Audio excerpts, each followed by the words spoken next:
Hello YouTube, praise the Lord. PTL. It is Sunday, November 19th. This is the day that the Lord hath made. We shall rejoice and be glad in it. This is the day that the Lord has made, Oh, I will rejoice. Who remember that song? This is the day that the Lord has made. They don't sing that in church no more. They really don't. Yeah.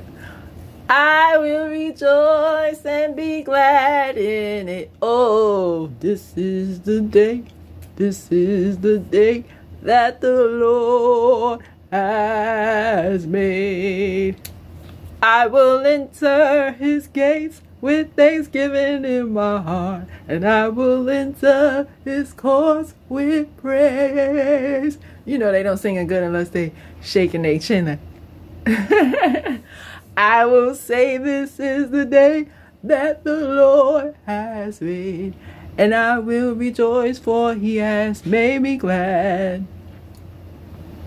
He has made me glad. Oh, he has made me glad. And I will rejoice, for he has made me glad. He has made me glad. Oh, he has made me glad. And I will rejoice, for he has made me glad. Yes. That's old school. Yeah. But going to church nowadays, they really sing all the songs from the 2000s. Because ain't no new gospel songs like that. You know, you got Vincent Bohannon, but nobody really heard of him. I heard of him because 3 of my son's teachers are in the choir, and they sing so good. And then you got Hezekiah Walker, classic.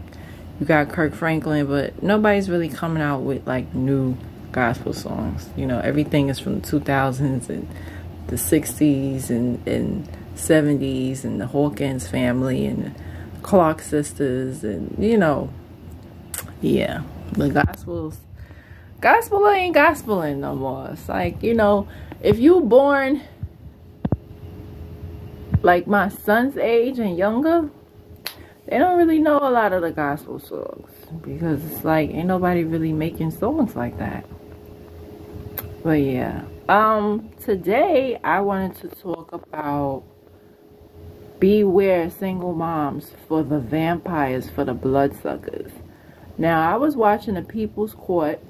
You know, I like my court shows. Anybody who know me, I'm a criminal justice major, and I am very open-minded. I watch just about everything. There's nothing that I wouldn't watch.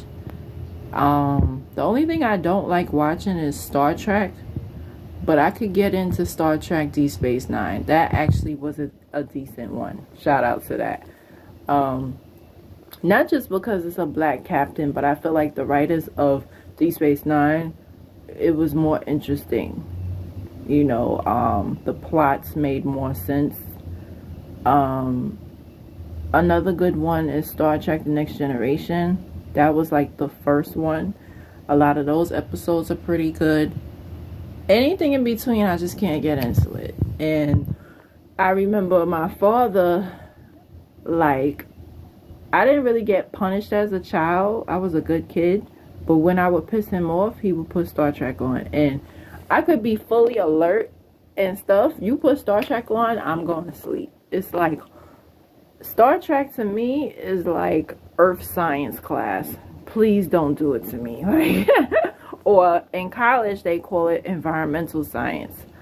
But if you're in high school, any kids that's watching on the sound of my voice, please take AP environmental science. You do not want to take that class in college. Don't do it to yourself. It's like mental suicide. Just don't do it. Psych classes too. I didn't have any AP. No, I did. Yeah, I guess economics, physics, and pre-calculus, those are all considered AP. But in the school that I went to, if you didn't take those classes, you're not graduating. See, the good thing about public school is they give you a chance. Like, they don't say you have to. You know what I'm saying? It's with public school, the good thing is they give you an option. But charter and private, they like, if you don't take these classes, you ain't graduating. If I didn't take economics, physics, pre-calculus, they was not going to give me a diploma.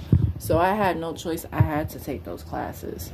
But the good thing about public school, you got a little breathing room. But to all my kids out there, please take environmental science in high school. You do not want to take that in college. It is like really, really boring. Psych 101, just anything that's like redundant. Take it in high school. You'll thank me later.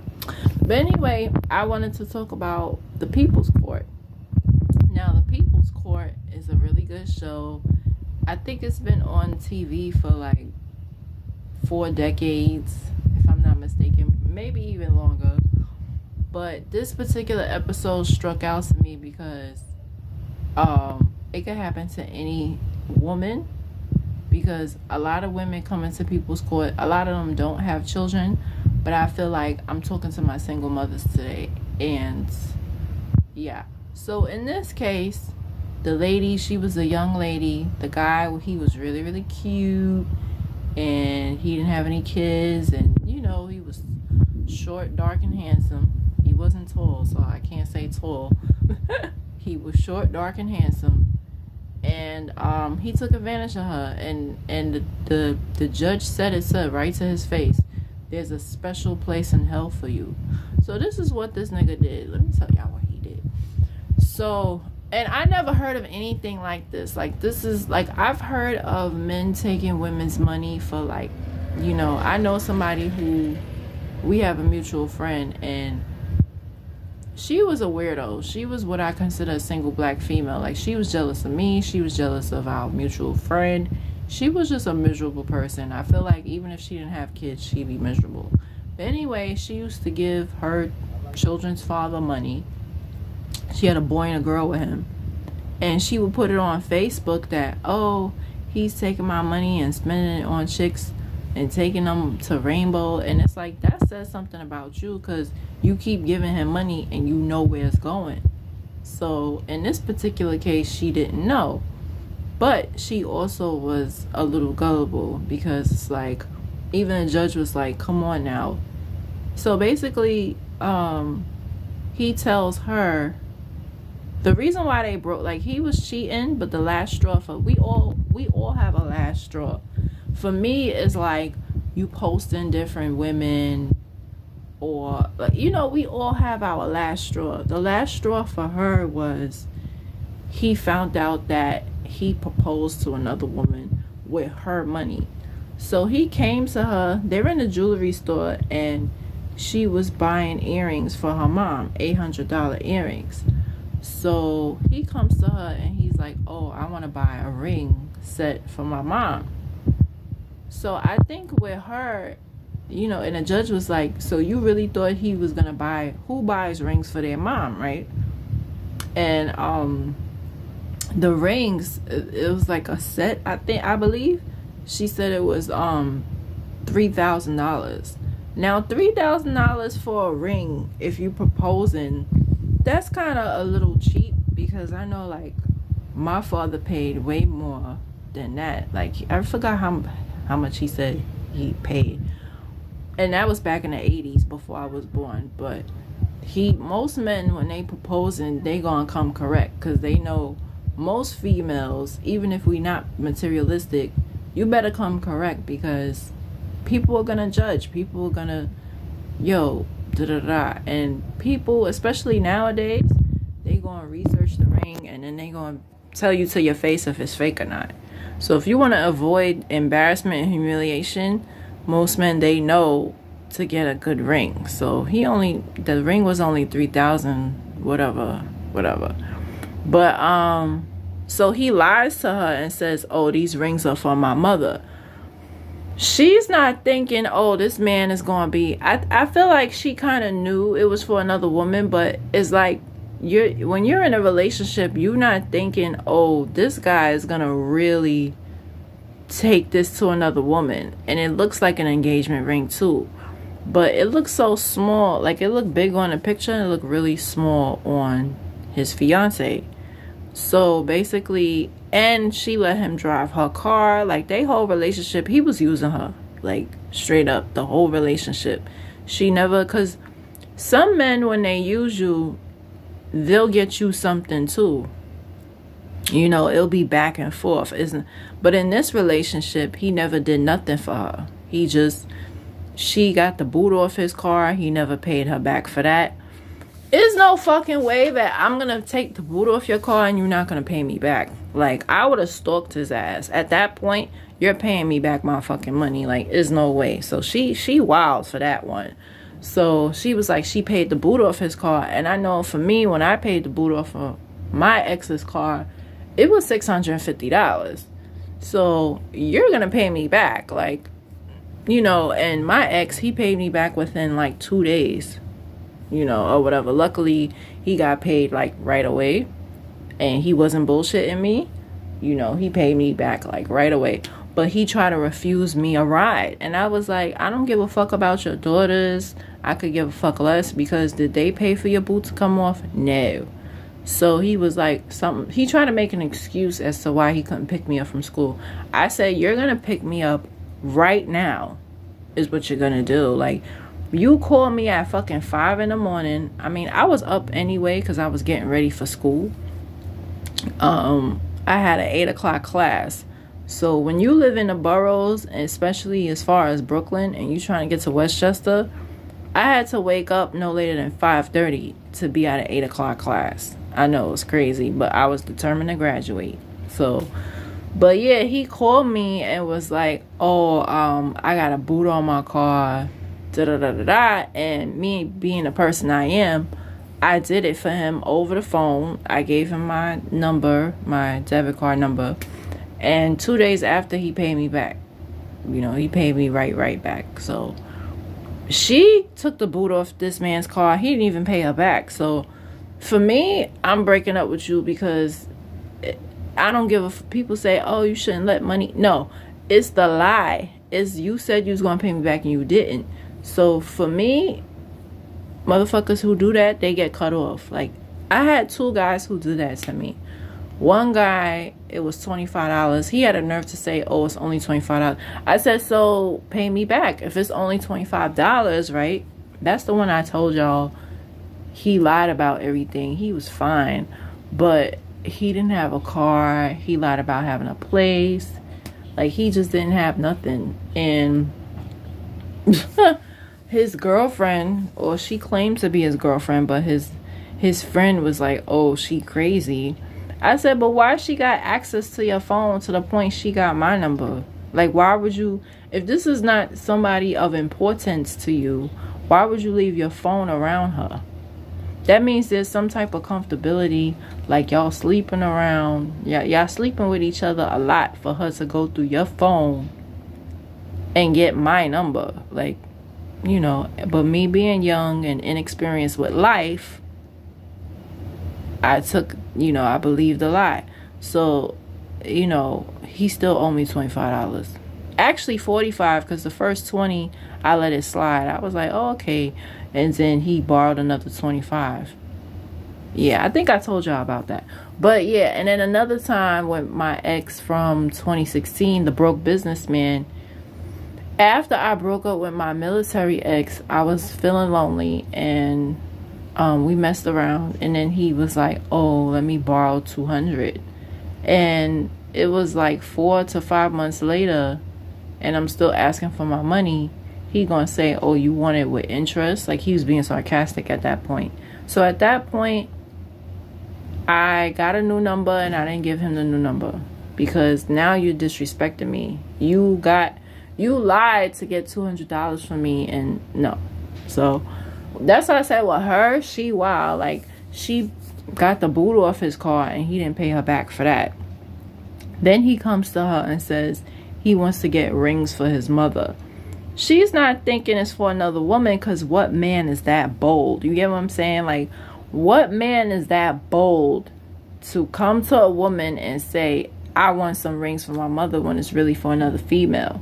So one day he was driving her car, and he had a girl in the car, And of course they start arguing. She's like, bitch, who the fuck are you? She's like, I'm his fiance. And she flashes the ring. And it's like, I can only imagine how that felt, because it's like, what kind of nigga that's why. And the judge, I love the judge, because sometimes you gotta step away from being a judge and just be human. And that's what the judge did. She was human.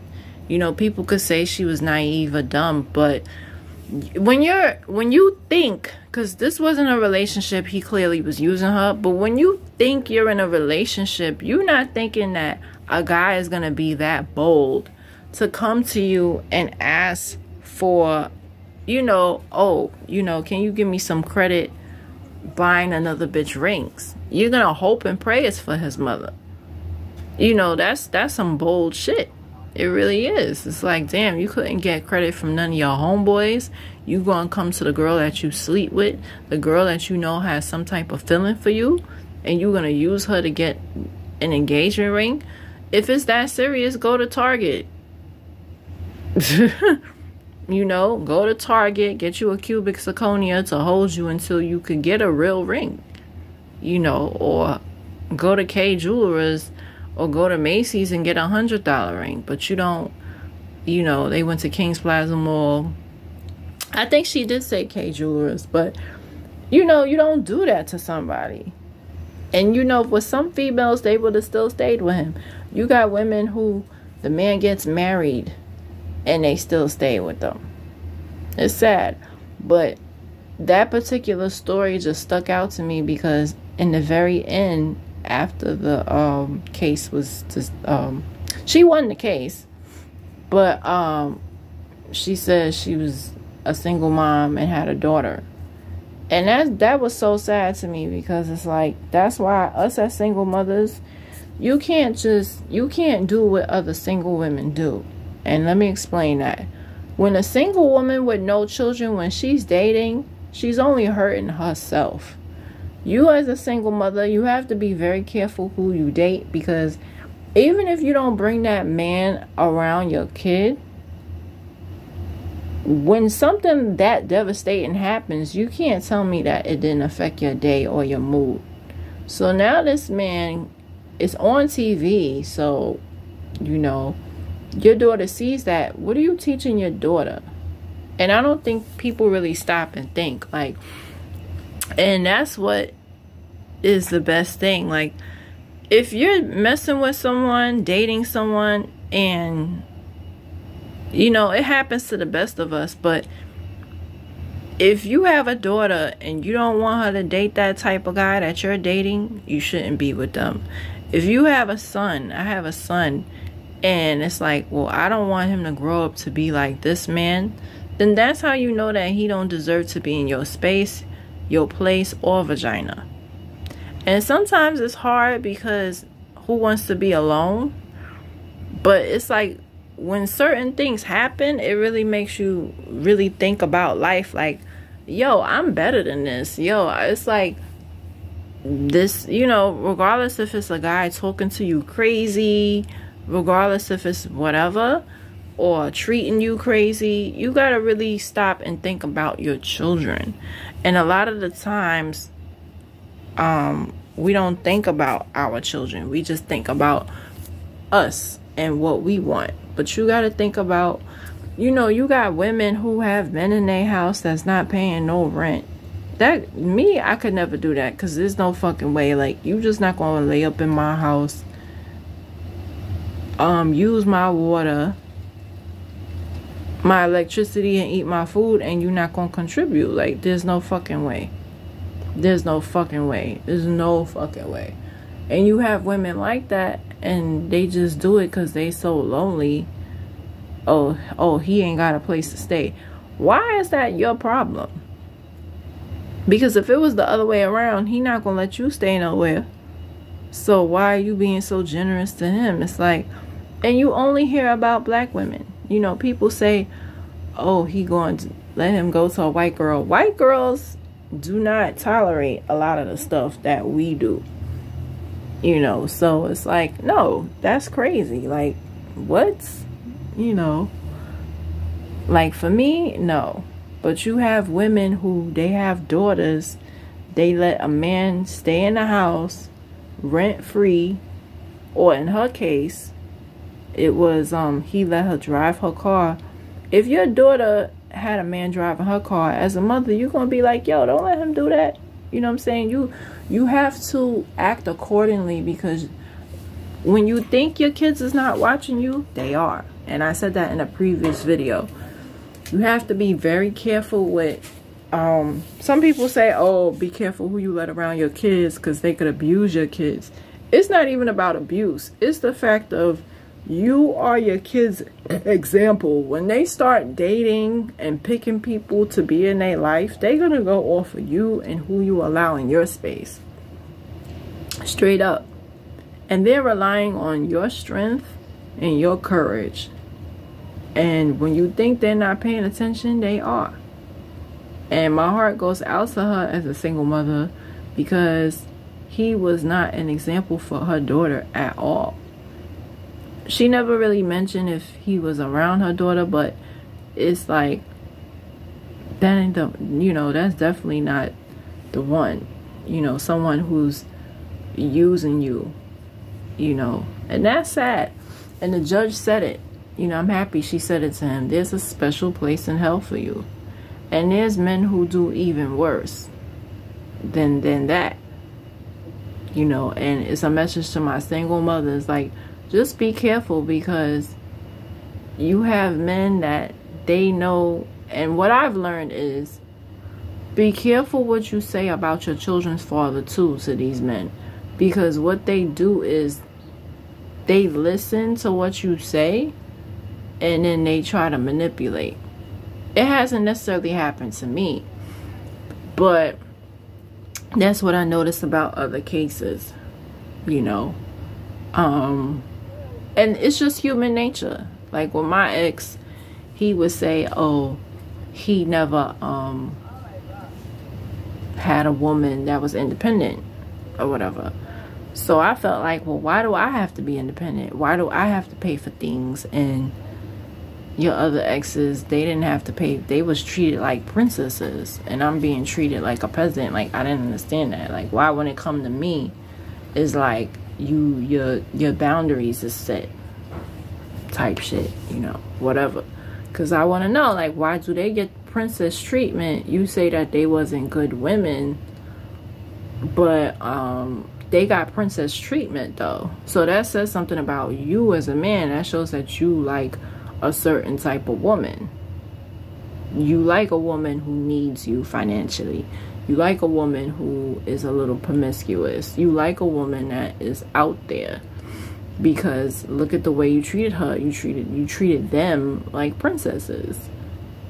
You know, someone who don't work at all. Like, just straight bum shit. Like, don't even got welfare. Like, at least get some welfare. You want somebody to rely on you 100%. It makes you feel better. And it's like, no, at the end of the day, you know, it's just like, I had box braids for the longest. I got it done in September. And it was still looking alright, but I knew that it was time for a wash. Like, when I went to the Dominicans, that lady went to work, y'all. Like, she, first of all, it was one thing about braids, and I have to say this. Braids, they tangle your hair. They really do. Locks, they tangle the hair. So even though your hair is growing, right? It tangles the hair. So people who be wearing braids all year round, their hair is terrible. If they go get a wash and set, they're gonna put that stylist through hell. I only had braids for 2 months, and the person who washed my hair, I felt bad I didn't give her a tip, because she really went to work. First, she had to detangle my hair while it was wet. She put the deep conditioner in my hair, and I could just tell, like, it was a lot of work. She washed it really, really good. It was dirty. She parted my hair and took a comb and, you know, was getting the dandruff or whatever out. But it was a lot of work just to wash my hair, because it was in braids for 2 months. So when you can imagine something that's tied up for that long, and you would take it out. Imagine somebody who got locks for 10 years. That's why most people, when they take their locks out, they just cut their hair, because to go through all of that is too much. It's just way too much. So yeah. But yeah, it took a while. It took a while for it to get back to this. But I use this as an example for my hair, because that's why I like having my own money. I got paid, right? And I didn't have to wait on a man for my hair to get done. I have the funds. I go get it done myself. There's no waiting. Oh, you gotta wait till no. I wanted to get my hair done. The money, I had the funds, and I got it done on Friday. There was no waiting. I don't have to wait till somebody else get paid, or you gotta wait till I pay these bills. No. I took my own debit card with my own money, got my own hair done. And that's what I'm used to. Got my feet done too. You know. You know, so that's what's important to me. Like, independence is doing what you want to do when you want to do it. Not having to ask somebody or wait. Like, I remember with my mom, you know, she always got money from her mother, Christmas and birthdays, and then she had my checks too that I never saw. But in addition to that, and we talking hundreds of dollars, not no chump change, but in addition to that, my father would give her money, and he would tell her straight up, you have to wait till this day. And I just always had it in my head, like, no, I'm not gonna be waiting for nothing. I'm gonna make sure I want to get my hair done, I'm gonna go get it done. I remember since I turned 18, I've been working. When I wasn't working, I had unemployment. I remember asking my father one time after I turned 18, because I wanted flat twists, and I asked for him to pay for it, and that was the only time. The rest of my adult life, I paid for it. Or my ex, he used to sweat out my hair, and I made him pay for it twice. But in general, I pay for it. Like, I want my hair done, I pay for it, and it's the best feeling in the world. Like, don't gotta wait for nobody, you know. And as a culture, it's too many black men that are comfortable living off for a woman. Like, as a man, you driving your girl car, that should inspire you. Oh yeah, he said his car got repossessed. But if this is your car got repossessed, that should inspire you to get another car. That's one thing about my ex. Like, his car got repossessed when we first met, like 2 weeks after we met. But he stacked up for a new one, and he got a new car. It just inspired him to get another car. That's all. But he got so used to her, she had a car, and just living off of her, and just, because she paid for the boot of his car. She put rings on credit. So you can imagine what else she was doing for him, you know. And it's like, it's too much of our black sisters doing this. It's like, we desperate for a man. Like, no, stop being desperate. It's one thing that it happens to all of us, you know. Sometimes, you know, a man could be married or dating someone, and you get a little lonely and whatever. Things happen. I totally get that. But when it comes to money that you know you don't have, these men are not worth it. And people could call me a gold digger if they want. I don't really care. But ever since I was little, ever since I was a teenager, as far back as I can remember, if you don't have your shit together, you cannot even breathe the same air as me. And I'm so serious. Like, I am so serious. Like, you have to have a job. Now, I'm guilty of, when I was 18, 19, you know, I slept with a guy who didn't have a job or whatever. But he at least had a car and sold drugs. Something. Like, he, you know what I'm saying? Some type of something. Like, And that's not the guys that I go for. So I don't want y'all to think that. But you gotta have, you know what I'm saying? And then once I had my son, once I got pregnant, I was like, I'm not laying up with no guy who don't have a legal job, or you know what I'm saying, something going for themselves. Because at the end of the day, I work. Why would I want to be with somebody who don't work? That's something I never understood about. And there's a lot of black women. You got women with master's degrees and they'll get with a jailbird, somebody who they gotta take care of. Why is we... And it's so embarrassing, because if I wasn't a black woman watching TV, I would say black women are desperate, black women are naive, black women are just the way TV. And it's not, some people say, oh, that's the white man media. No, everyday life, I know women who take care of men. So it's not just People's Court or Judge Mathis or any of that.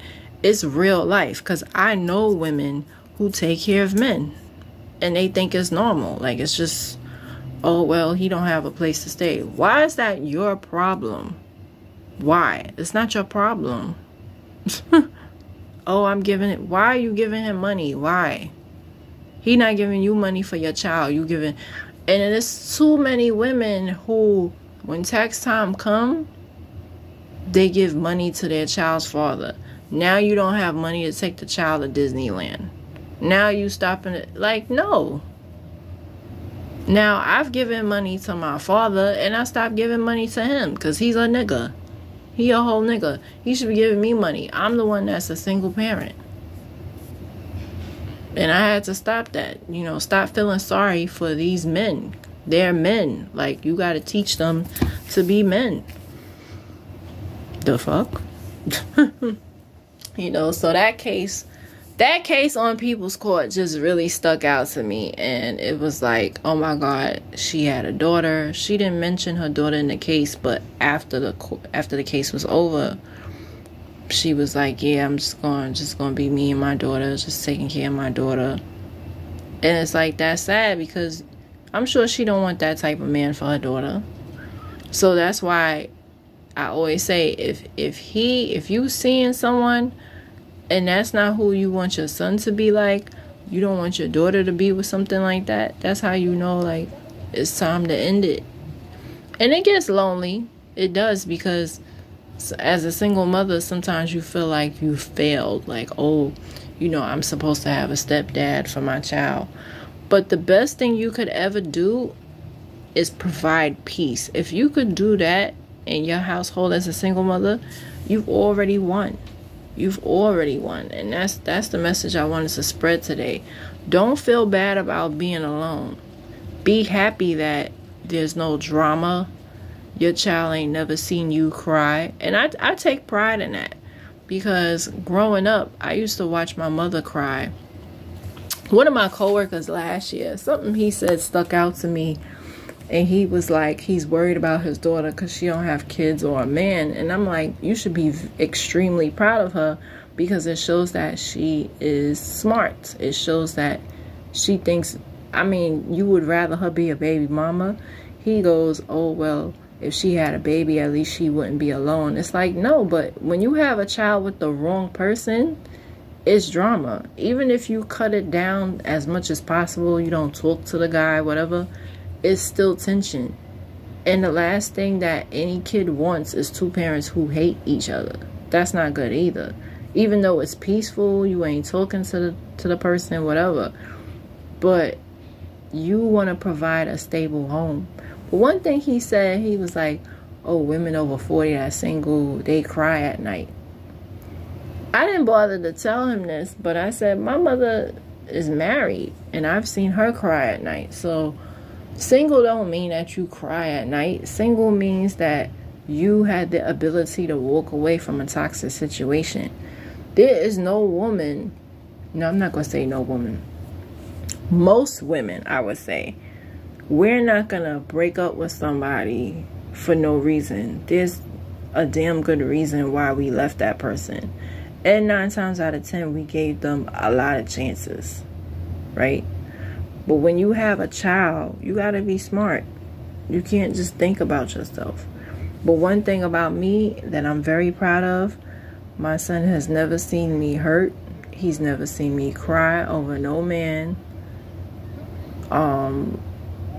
Yeah. And my son said something to my face and I was really, really happy about. He was like, you single and you happy. You ain't miserable. You know. And I'm happy because he sees that I'm a happy-go-lucky person. Like, your kids need to see that. You know. Because if you're miserable, it's going to go on to the kids. You're going to start resenting your kids. How do I know? Because I've seen it. Like, women who are not content with their lives, married or not, it goes on to the kids. They start treating the kids like shit. And you don't want that cycle to continue. You know? So for me, I'm happy I'm single. And I'm happy I'm happy. And people will be like, oh, you're glowing. Are you pregnant? No. I'm single. And those are my thoughts.